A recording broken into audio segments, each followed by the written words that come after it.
ठिकाणी नेटचा प्रॉब्लेम होतो, केवायसी होत नाही, याकडे आपलं नाही. खरं तर याची सुरुवात ई-केवायसीच्या प्रक्रियेची सुरुवात ही सप्टेंबर 2025 पासून झाली.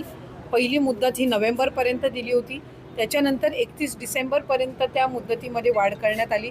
त्याच्यानंतर 31 मार्चपर्यंत आणि आत्ता एप्रिल 30 तारखेपर्यंत त्या मुदतीत वाढ करण्यात आलेली आहे. अनेक महिला ज्या आहेत ज्यांनी ई-केवायसीच्या प्रक्रियेमध्ये त्यांना ती प्रक्रिया पूर्ण झाल्यानंतर किंवा करत असताना काही ज्या अडचणी येत होत्या त्या संदर्भामध्ये त्यांनी आमच्याकडे काही सूचना आणि तक्रारी दिल्या.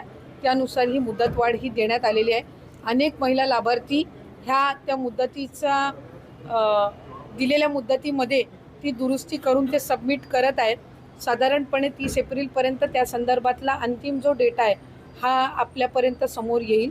आमची साधारणपणे ई-केवायसीची जी प्रक्रिया आहे ही राज्य शासनाच्या किंवा केंद्र शासनाच्या ज्या इतर डायरेक्ट ज्या लाभार्थीच्या म्हणजे डिरेक्ट बेनिफिशरी ट्रान्सफरच्या जेवढ्या स्कीम्स आहेत त्या सगळ्यांनाच ई-केवायसी ही मॅन्डेटरी असते.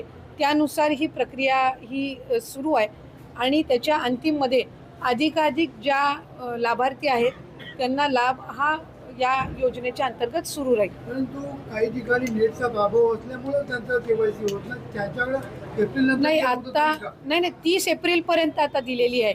त्याच्यामुळे 30 एप्रिल आणखीन तारीख तर येऊ दे. आणि ही तिसरी का चौथी मुदत वाढ आहे आणि बऱ्याचशा लाभार्थी महिला ज्या आहेत ह्या त्याच्यामध्ये दुरुस्ती करत आहेत.